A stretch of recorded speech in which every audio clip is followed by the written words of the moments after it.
नमस्कार दोस्तों, स्वागत है आपके अपने YouTube चैनल पर।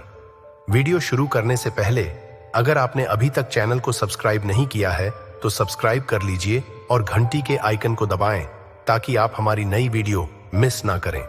तो चलिए बढ़ते हैं आज की रोमांचक खोजें की ओर। नंबर 1, अब जो मैं आपको बताने वाला हूं उसे जानने के बाद आप चौंक जाएंगे। दरअसल हाल ही में आर्कियोलॉजिस्ट ने हमारे एंसेट यानी कि पूर्वजों की हड्डियां खोजी हैं, जो आज से करीब 5000 साल से भी ज्यादा पुरानी है। इसे फरवरी 2022 में इंग्लैंड में मौजूद लंदन की फेमस थेम्स रिवर से खोजा गया है। जब आर्कियोलॉजिस्ट ने इस पर फोकस कर ठीक तरह से रिसर्च की तो पता लगा कि यह जांघ की हड्डी है, जिसे वहां के एक लोकल डिजाइनर साइमन हंट के द्वारा हाई टाइड्स के बाद खोजा गया था। जिन्होंने इसे खोजा था उन्होंने बताया था कि यह हड्डी एक अच्छी कंडीशन में है। इसे देखकर कोई मान ही नहीं सकता कि यह 5000 साल पुरानी है। जिसके बाद इसकी कार्बन डेटिंग की गई और पता चला कि यह हड्डी उस इंसान की है जिसकी मृत्यु 3516 बीसी और 3365 बीसी के बीच की है। नंबर 2, पुरातत्वविदों ने 2011 में एक चौंकाने वाली खोज की थी। उन्होंने प्राचीन गांव के भीतर एक ही घर के अंदर कसकर पैक किए गए 97 व्यक्तियों के अवशेषों को खोजा था, जिसे हम्मन मंघा के नाम से जाना जाता है, जो लगभग 5000 वर्ष से लेकर लगभग 3000 ईसा पूर्व तक। यह खोज महत्वपूर्ण और रहस्यमय दोनों है। कंकाल के अवशेष 19 वर्ष से लेकर 35 वर्ष की आयु के युवा वयस्कों के हैं। जिस तरह से उन्हें जल्दबाजी में एक साथ रखा गया था, उससे पता चलता है कि समुदाय पर अचानक और विनाशकारी घटना हुई थी। शोधकर्ताओं ने परिश्रम पूर्वक काम किया है।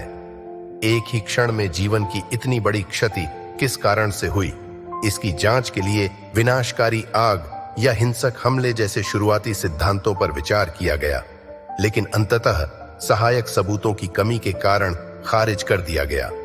सबसे प्रशंसनीय स्पष्टीकरण गांव में एक घातक महामारी फैलने की ओर इशारा करता है। विशेष संदेह है कि बैक्टीरिया यूरेनिया पेसिस के कारण संभवतः एक गंभीर प्रकोप जिम्मेदार था। यह वही रोग जनकड़ है जिसने बाद में इस नवपाषाण काल के दौरान मध्ययुगीन यूरोप में कुख्यात ब्लैक डेथ को जन्म दिया।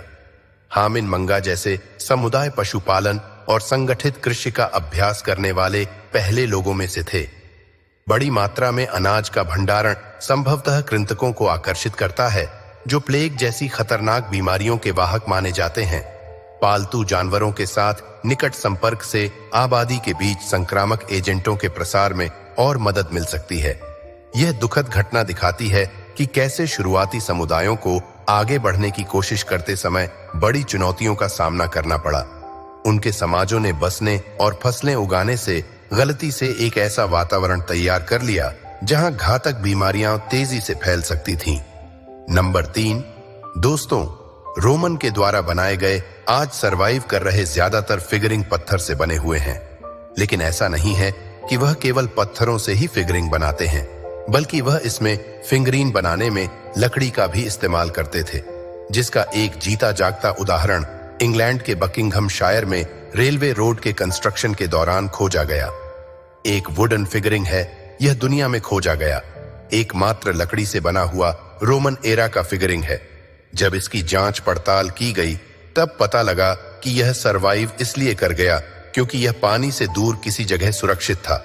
यह बुरी तरह डीके तो हो गया था, लेकिन समझे जाने के हालत में है कि यह एक फिगरिंग है जिसमें एक ह्यूमन घुटनों के जितने लेंथ के पेंट पहने हुए हैं। इसका सिर चिकना है और इसकी लंबाई 2 फीट है क्योंकि इसके नीचे के पैर टूट चुके हैं। लेकिन इसको बनाने का मकसद आज भी एक रहस्य है।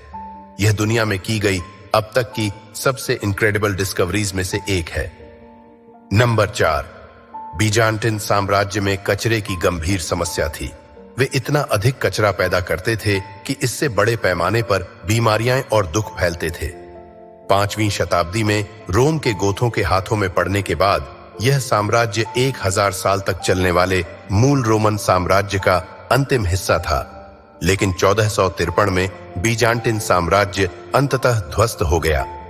हिया विश्वविद्यालय के पुरातत्वविद गाय बारो ने हाल ही में इजराइल के नेगेव रेगिस्तान में एक बीजांटिन बस्ती के अवशेषों का अध्ययन किया, जिसे एल के नाम से जाना जाता था, जो साम्राज्य से बहुत पहले गिर गया था। शोधकर्ताओं ने कचरा संग्रहण की खोज की, जो एक समय एक विश्वसनीय सेवा थी। 6ठी शताब्दी में लगभग 150 वर्षों तक कूड़ा कचरा संभालना बंद कर दिया गया और फिर अचानक बंद कर दिया गया। यह बुनियादी ढांचे के पतन और सार्वजनिक सेवाओं की विफलता का संकेत देता है। आश्चर्य की बात यह है कि शांति और स्थिरता की अवधि के दौरान एलोआ में गिरावट शुरू हो गई। रोमन सम्राट जस्टिनियन इसका विस्तार कर रहे थे। ऐसा लग रहा था कि साम्राज्य और सब कुछ ठीक चल रहा है, फिर भी इस सतह के नीचे चीजें टूट रही थीं। राजनीतिक मुद्दों के कारण बुनियादी ढांचा विफल हो रहा था, जिससे बीमारियां फैल गईं और कूड़ा कचरा एकत्र नहीं किया जा रहा था। शहर जल्दी ही बर्बाद हो गया। एओए का पतन एक चेतावनी थी, जो दिखाती है कि आंतरिक समस्याएं कैसे हो सकती हैं। एक शहर को नष्ट करें। इस छोटे से शहर के पतन ने उस बड़े पतन का संकेत दिया, जो पूरे बीजांटिन साम्राज्य के लिए आने वाला था। नंबर 5, उत्तरी स्पेन में खुदाई करने वाले पुरातत्वविदों ने एक प्राचीन कांस्य अवशेष का पता लगाया। यह उन सभी चीजों को चुनौती देगा जिनके बारे में हमने सोचा था कि हम वास्कोनिस के बारे में जानते हैं, जो कि लौह युग के अंत की एक जनजाति है। यह कलाकृति, जिसे अब उलेई के हाथ के रूप में जाना जाता है, यह सिर्फ एक साधारण सजावटी टुकड़ा नहीं है। इसमें बास्क भाषा में सबसे पुराना जात पाठ माना जाता है। 2100 साल पहले का जब 2022 में बहाली शुरू हुई, तो विशेषज्ञ हाथ पर 4 पंक्तियों का शिलालेख देखकर दंग रह गए। पहला शब्द सोरू गुड फॉर्च्यून के लिए आधुनिक बास्क शब्द के समान है। इस खोज ने अकादमिक दुनिया को आश्चर्यचकित कर दिया, क्योंकि इससे पता चला कि वास्कोन्स रोमन प्रभाव से बहुत पहले साक्षर थे। पिछली मान्यताओं के विपरीत उलेई का हाथ संभवतः सुरक्षा के लिए एक द्वार के ऊपर लटका हुआ था। अब वास्कोन्स द्वारा भाषा और लेखन के प्रारंभिक उपयोग की एक असाधारण झलक मिलती है, जो बास्क की भाषाई जड़ों से सीधा संबंध प्रदान करता है। यह छवि झरनों से घिरे एक खड़ी पहाड़ी के किनारे पर अनिश्चित रूप से बसे एक काल्पनिक शहर का एक आश्चर्यजनक चित्रण है। लेकिन यहाँ किकर है, जबकि यह शहर कल्पना का काम हो सकता है, यह भयानक रूप से भाग्य को प्रतिबिंबित करता है। कई वास्तविक शहर जो कभी गौरवान्वित थे, लेकिन अंततः खुद को विनाश की ओर ले गए।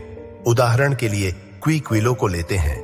एक बार एक संपन्न मेसो अमेरिकन शहर, यह अंततः पास के ज्वालामुखी विस्फोट से लावा के नीचे दब गया था। शहर के निवासियों ने यह मानते हुए कि वे अजेय थे, उभरते खतरे को नजरअंदाज कर दिया। फिर काहोकियां है। मिसिसिपी नदी के तट पर एक समय संपन्न महानगर, इस शहर के निवासी अत्यधिक वनों की कटाई में लगे हुए थे, जिससे मिट्टी का कटाव हुआ और गंभीर बाढ़ आई। अंततः पड़ोस बह गए और इसके लोगों को विस्थापित कर दिया गया। अब वे हमारे काल्पनिक शहर में वापस आ गए हैं। कोई भी मदद नहीं कर सकता, लेकिन आश्चर्य होगा कि क्या ऐसा है, यह भी आपदा की ओर बढ़ रहा है। एक पहाड़ के किनारे पर स्थित इतना खतरनाक स्थान कि भूस्खलन के निरंतर खतरे की कल्पना करना आसान है, या पहाड़ अपने वजन के नीचे ढह रहा है। झरने भी सुंदर हो सकते हैं, उन नींवों को भी नष्ट कर सकते हैं जिन पर यह शहर खड़ा है। तो दोस्तों, अगर आपको यह वीडियो पसंद आई हो तो इसे लाइक और शेयर जरूर करें, और अगर आप ऐसी ही वीडियो देखना चाहते हैं तो चैनल को सब्सक्राइब करें। कमेंट में हमें बताएं कि आपको यह वीडियो कैसी लगी और अगली बार आप किस तरह के वीडियो देखना चाहेंगे। जुड़े रहिए हमारे साथ, क्योंकि हम आपके लिए लाते हैं ऐसे ही रोमांचक कंटेंट। धन्यवाद।